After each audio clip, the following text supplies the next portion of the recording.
Can we take on big food? We've covered cosmetics. We've taken on some of the major brands. And I feel like since you brought up dairy, we should talk about this a bit. Artificial dairy, anyway. Artificial, well, yes, longer conversation. Let's talk about conventional dairy, conventional meat. I've got the EWG Meateaters Guide. Everyone needs to download that at ewg.org. The Meateaters Guide to Climate Change and Health. Okay, Climate change and health. Here are those Venn diagrams again of your health, the environment, and how important it is to be talking about that intersection. So that's why I love talking to you. There's many reasons, but that's a major one of them. So, conventional meat. Can you tell us, could we get like the top 3 most powerful ways that we could keep conventional meat from ruining our biology? Well, I on my father's side, my uncles were cattlemen, so I spent opinion here. Oh, we got a cattleman in the group. I spent a lot of time during my summer vacations and other times during the year going down to these wonderful operations and watching them. They were at the end of the cattle. The beginning of the cattle process, where they were cow-calf operations. That's where it all starts, right? People have cows, and the cows have calves, and the calves then go through the system, and they can either be grass-fed through their entire lives and marketed that way, or if you want to have them gain weight really fast, as Michael Pollan has so eloquently described, you can send them off to a feedlot, fatten them up very quickly with something that they never encountered in nature when they were evolving, which is starchy grains and oil seeds, and you'll make more money. So, and this is work that was spearheaded by my colleague Kari Hammerschlag at Environmental Working Group. She really led the development of the Meateaters Guide to Climate Change and Health, and we started off looking at climate change, which is not an issue that we have worked on as deeply as we have on health. And so very quickly, health was worked into this as the way that we felt this would have meaning for most people. It would be obvious to them. And if you have a medical doctor who's telling you now that we're paying attention now. I mean, what am I supposed to do? The Department of Agriculture is telling us we should have half our plate covered with fruits and vegetables, and they're telling us in every way but directly that Americans eat way too much meat for our health, right? If you have a doctor who's telling you, other than in certain circumstances where there might be a really important clinical reason for saying this, if you have a doctor who's telling you you're not eating enough hamburgers and you're just not packing in enough processed meat or whatever, you need a new doctor. Good. Right? And so the starting point for this... I think I need a fist bump on that. There we go. I mean, the starting point for this was Kari's conviction that we could tell a story that was consistent from the end of your fork to the upper layers of the atmosphere that were clogging with CO2 and other gases that are changing the climate. And the whole notion is, if you look at the amount of CO2 that is emitted, if you look at the whole life cycle of meat production, and we included in that cheese and other products. If you look at that, you realize that the first thing you ought to be doing is eating a little bit less of all of that. If you're the average American, you should probably be eating a good deal less. Secondly, when you make some choices, you can look at our guide and you can see that if you want to have beef, well, maybe here I've got it. Here's the big version. You know, this is mini me. Yeah, right. We rank them all, and so for example, you know, we basically say eat smart. Your food choices affect the climate. They also affect your health. And so, you know, at the top, we're saying that the best thing, the greenest thing for you is to look at lentils. Shift out of meat altogether. Get your protein from some other source. Okay, number one, lentils. Tomatoes, right? I think this is really important to get so specific for our listeners. Can we just have a moment to honor lentils? Because I Yes. have been, I'm writing my next book. I'm studying sugar, and I'm studying how sugar, wrecks our biology.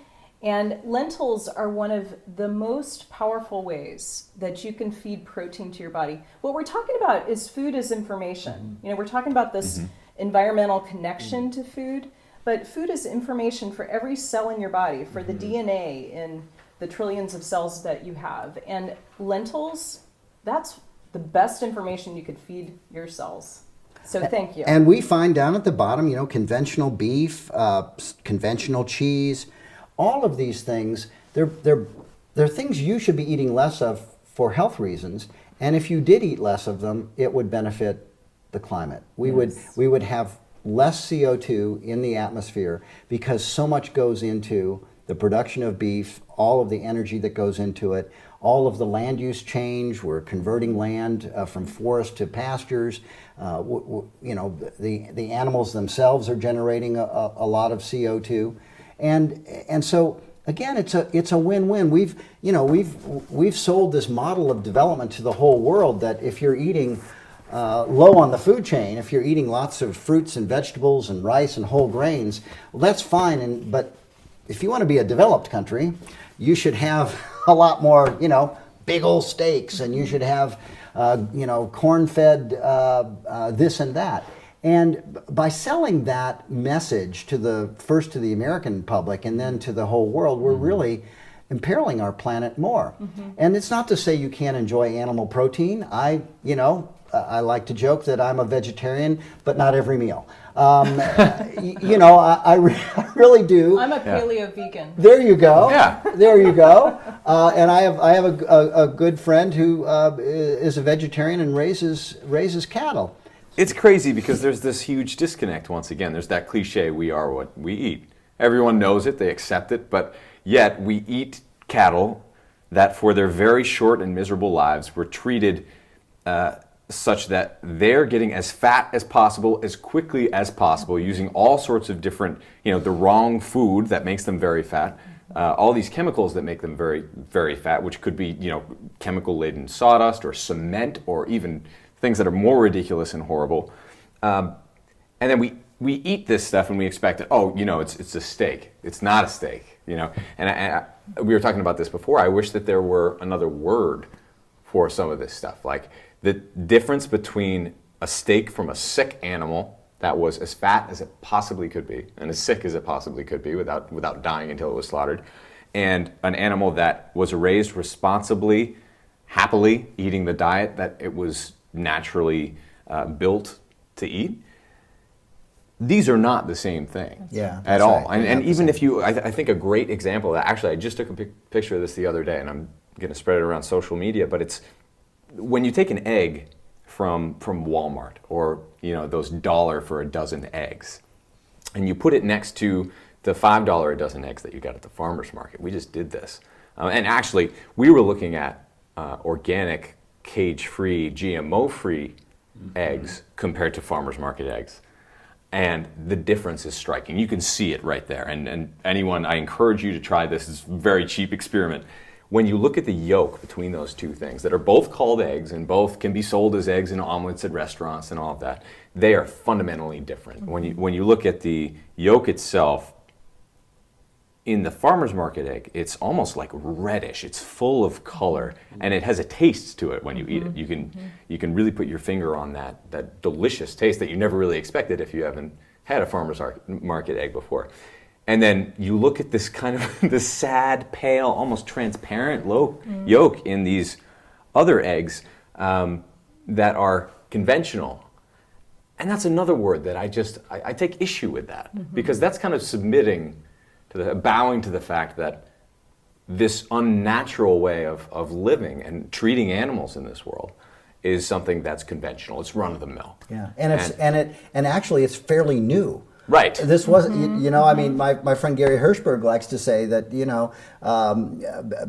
until fairly recently, all food was organic. Jesus Christ ate organic. George Washington ate organic. They turned out okay. Yeah. My grandmother ate organic. Yeah. And if you talk about all food as information, which absolutely it is, then wouldn't you rather take food from plants and animals that were recently alive and well compared to plants and animals that were very recently sick and miserable and as fat as possible? I mean, it's something that is hard to wrap your head around at first. It's hard to really feel the difference until you actually take that step and you go to a farmer's market and you try that food, because all of a sudden you don't need all of that fat in that steak when you're because that conventional steak kind of tastes a little off, doesn't it? As fatty as it is, as wonderful as you think it is because of all those marinades and salts that they put on, when you have a grass-fed steak, when you celebrate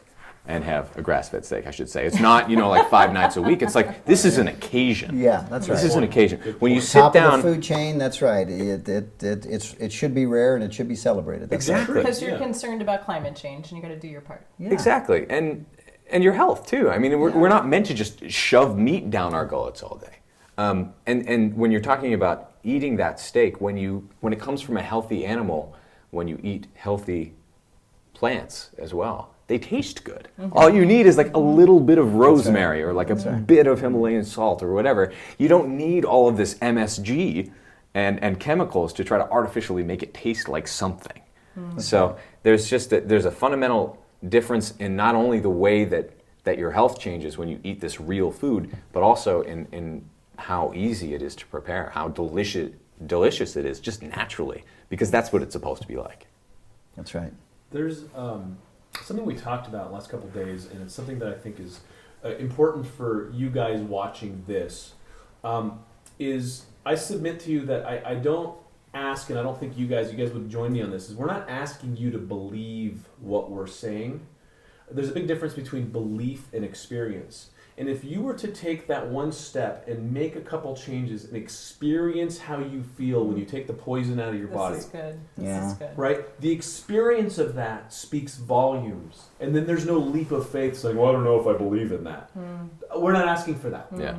Just do that, and then you become part of the process where you start to wake up and feel better, and then you're making better environmental choices. So really, by helping yourself, you're starting to help your world, and you're starting to be a part of the solution instead of, let's label it, because Eisenhower said there was the military-industrial complex. Maybe we'll call it the chemical-industrial complex.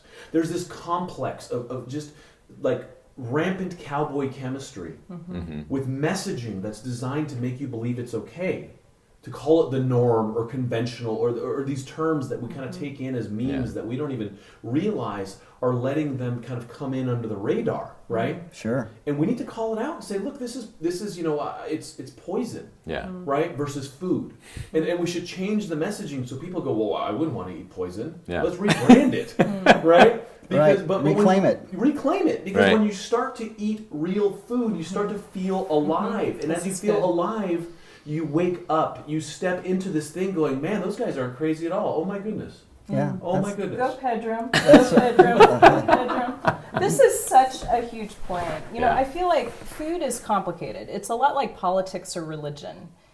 People get very attached to their way of eating, and when you start to suggest changes, it's not so easy. Right. No, that's right. But when you have that feeling of eating lentils or kale with a small amount of grass-fed filet mignon, for instance, and you feel what that's like in your body, or maybe you even check your blood sugar the next morning compared to having the conventional stressed out steak and French fries, and you feel the difference in your body, that's what makes the difference. To me, that's what creates the believers, the revolutionaries who really understand what we're talking about. And you can do it with your fork. I love that point. That's I right. love that point. That's absolutely the place to start. And I think that I think people are waking up to this now. I mean, we when we look, for example, at the organic industry, right? So,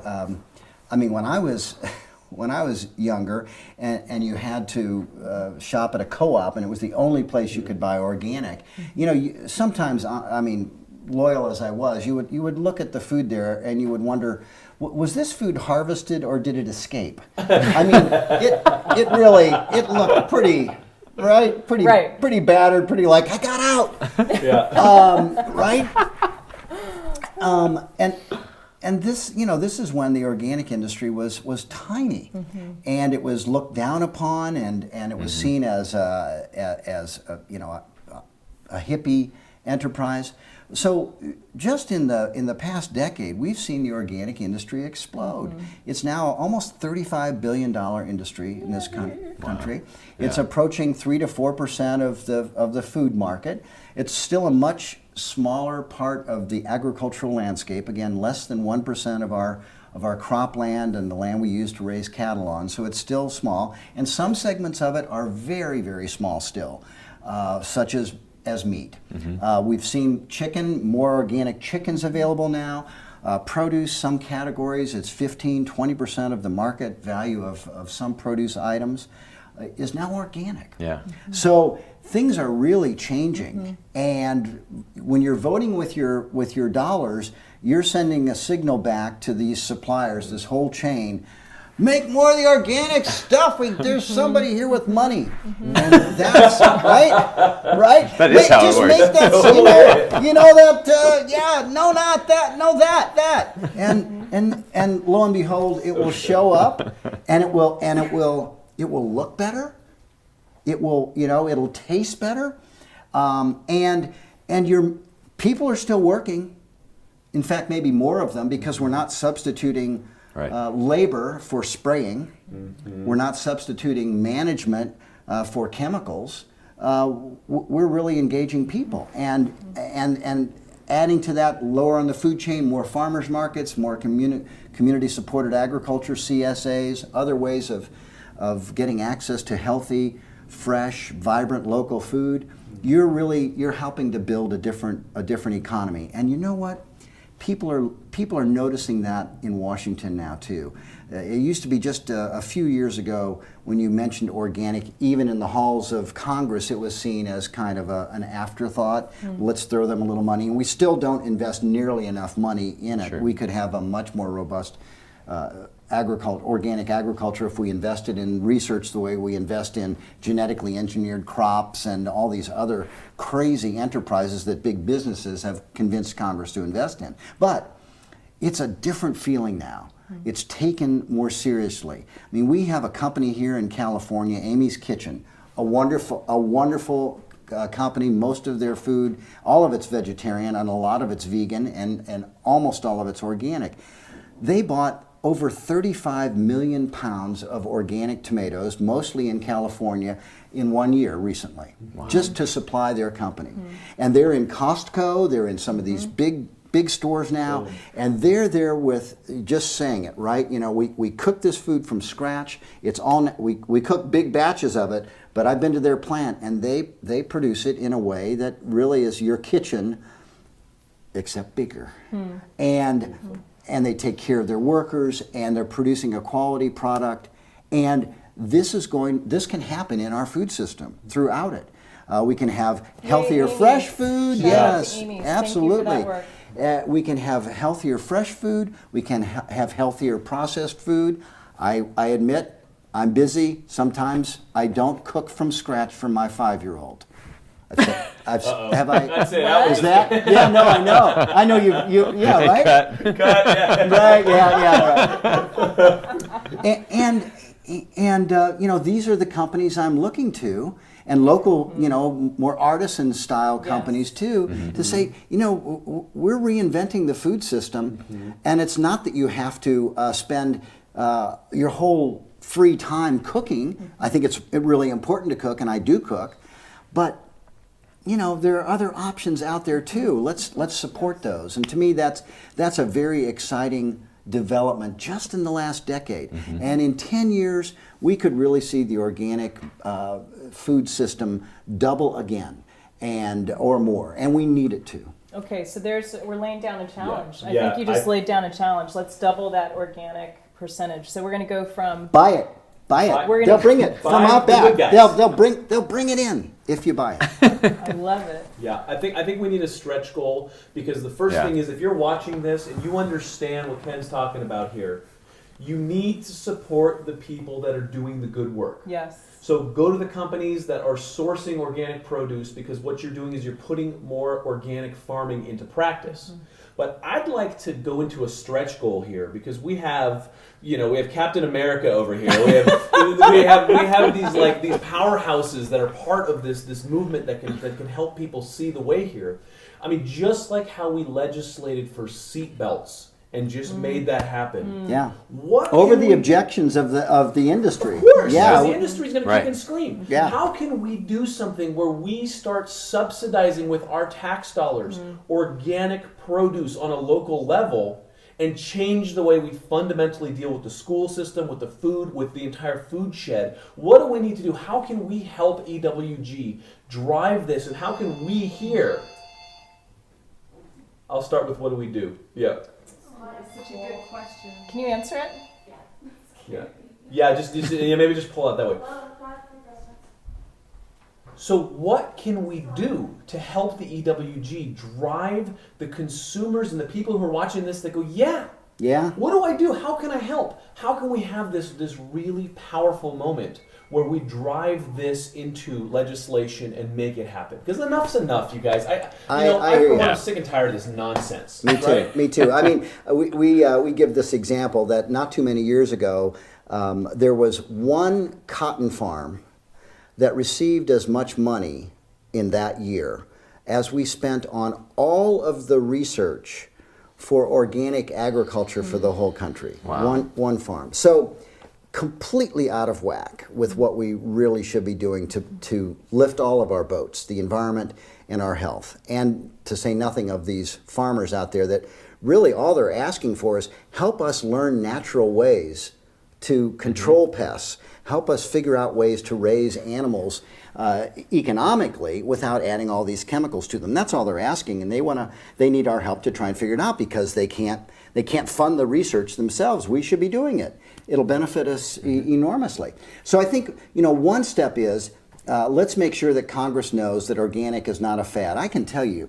if there are any, I don't care what party, Republican or Democrat, if there's someone who's working on Capitol Hill who's spending their days fighting for conventional agriculture, and they go home, in their refrigerator and in their pantry, it's full of organic food because that's what they want to feed their kids, right? Republican or Democrat, of course, right? Yes. And so we just need to wake up and shift that investment. And then the other thing, and I say this to audiences, and this is where I always get a response.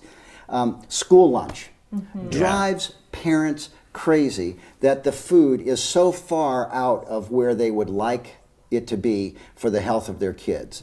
So my simple proposition is, let's take enough money out of the crop subsidy system we've built for industrial agriculture to make more corn for ethanol and to fatten cattle in an unhealthy way and to produce too much cotton for the marketplace and all the other disruptive, wasteful things we're spending it on. Let's take enough money out of that dysfunctional, broken system, and let's buy fruits and vegetables, fresh fruits and vegetables, and have them on kids' plates at school every day. We have 100,000 schools in the school lunch program. They all ought to be serving fresh fruits and vegetables. It would be helping farmers, just a different group of farmers. Yeah. It would be helping our health. It would be hooking kids early in life to healthier eating habits. And when this has been done on a pilot scale, the Department of Agriculture's evaluations showed that kids dramatically increased their consumption of fruits and vegetables. Some of them lost weight. In many cases, the saddest thing was some of these kids had never seen a kiwi fruit before. They'd never seen a pear that wasn't coming out of a can. In many cases, they're low-income kids, and it's not going to be, when they go home, this food is not going to be in their refrigerator. So this is our chance. And getting kids hooked on that it's pennies on the dollar in what we get. Right there in school, they start performing better. And then in later life, much lower incidence of chronic diseases of all kinds. We should just do this. So my view for the next farm bill, it's probably too late for the one that's being closed out, we think, right now. Congress is coming to a whole bunch of bad decisions on the current farm bill. But 4 or 5 years from now, when this comes up again, we ought to insist that we carve out enough money to make sure that we follow the advice that the Department of Agriculture is giving us. Yeah. Half of the plate ought to be filled with healthy, low on the food chain, whole grains, fruits, and vegetables. That's what it ought to look at school. Well, I would actually say vegetables. And vegetables. Mostly vegetables. Yeah. Because fruit has completely Lots of changed. sugar, yep. That's Fruit true. is not what it used to be. The apples my great-grandmother ate had far less fructose than the apples that Right. exist today. So No question. I think any cancer researcher would say vegetables, vegetables, Yep, vegetables. absolutely. Yeah. Absolutely. Eat your veggies. So actionable items. What Good. we need. Okay, we are going to follow your leadership, and we have a 4-year plan. All right. No, listen, you guys Oh. have been doing this for 25 years, Yeah. so you guys are awesome. We have a lot of respect for you, so we're here to support what the EWG is doing. Let's rev it up. We have a 4-year plan to mobilize people to basically kick the teeth in on Congress on this next farm bill. That's To right. say, We you know want what? a healthy bill. Enough's enough. We Yep. want the subsidies to go this way. We, the people, Yeah. have spoken. Yeah. Okay? And in the next 4 years, what we need the consumers to do, you guys to do, is to shop organic, source organic, shift the industry anyway. So by the time we're there in 4 years, it's already done. We've got more It's power. self-evident. That's right. We have the power to show that the industries move that way, and then it becomes self-evident, and we do it. So it's a 4-year plan to change it, and we're doing this right here. And I think we can all commit to this. Yep, Hands in. bring it in. All right. Bring it in, guys. All right, for the future. For the future. Go! Awesome. All right. Cool. Love it. Thanks so Okay, much. Thank you very much. It was a real My pleasure. having you here. No, You the are pleasure was a all gentleman mine, and a Doc. scholar. Yeah, Pleasure was excellent. all You're coming mine. back next Excellent. Thursday? I'll be back next Thursday because the food was so good, which unfortunately we can't share with you because we ate it all. Because we But, can't digitize We'll that. have That's lentils. right. We'll have lentils.